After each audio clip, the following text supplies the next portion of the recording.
اور دوسری بات یہ ہے کہ قیاس کرنے میں نا یہ بھی احتیاط ضروری ہے کہ عمل کا عمل پر قیاس کیا جائے، عورت کا عورت پر قیاس کیا جائے، مرد کا مرد پر قیاس کیا جائے، حکم کا حکم پر قیاس کیا جائے۔ حکم میں حد ہے، تو حکم کا جب حکم پر قیاس کیا جائے تو حدیں کی بات ہوگی، اور جب ساز وغیرہ لوگوں کے عملوں کی اپنا اصلاح کے بارے میں بات کی جائے گی تو وہ حکم تو نہیں ہے، وہ عمل ہے۔ عملوں کی بات اور ہوتی ہے، بھوک لگی ہے، اسے پیاس لگی ہے، اب اس کے حکماً ہاتھ کاٹ دیے جائیں، تو یہ عمل سے اصلاح جو ہے وہ حکم سے ہوتی ہے۔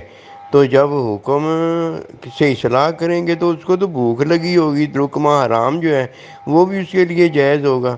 تو یہ ساری باتیں سمجھ میں ہیں، دین میں ہیں۔ ایسی نہیں ہے کہ بات ہی صرف کرنی ہوتی ہے، بلکہ جب بات کرنی ہوتی ہے تو ہر ایک بات جو بنتی ہے حکم میں وہی کرنا پڑتی ہے۔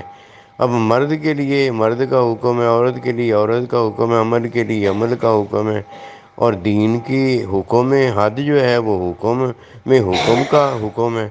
تو یہ ساری چیزیں جو ہے نا، ان کا جاننا اس لیے ضروری ہوتا ہے کہ بات کرتے وقت جو وہ عورت سے بات کر رہا ہے وہ کہیں پھر کے مرد کی طرف نہ ہو جائے، اس کے شوہر کی طرف نہ ہو جائے، اور جو اس کے شوہر کی طرف بات کر رہا ہے وہ پھر کرنا عورت کی طرف نہ ہو جائے، یعنی مقتول قاتل نہ ہو جائے اور قاتل کہیں مقتول نہ ہو جائے۔ کیونکہ ڈائریکٹ انڈائریکٹ میں یہی ہوتا ہے نا کہ آئی سے آئی ایم اے بوائے، تو یہ تو ٹھیک ہو گیا، یہ ڈائریکٹ ہو گیا۔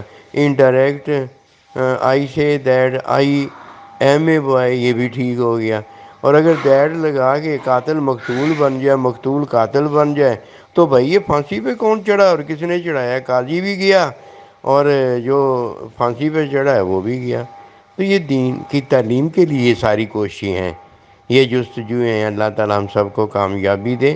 اللہ پروردگار ہمیں حالت سے کیفیت بخشے، کیفیت سے صورت بخشے، صورت سے اللہ ہمیں حکم دے، حکم سے ہمیں حکمی تعلیم سنت میں داخل فرمائے، تعلیم سے پھر ہمیں علم عطا ہو، علم میں اللہ سبحانہ و تعالی ہمیں متعلم کر دے، پھر علم میں اللہ ہمیں استاد کر دے، پھر ہمیں تعلیمی حکمی مشاہدہ ہو تو ہم متعلم ہوں، اور علمی مشاہدہ ہو تو ہم اللہ اللہ سبحان اللہ مشاہدے میں چلے جائیں۔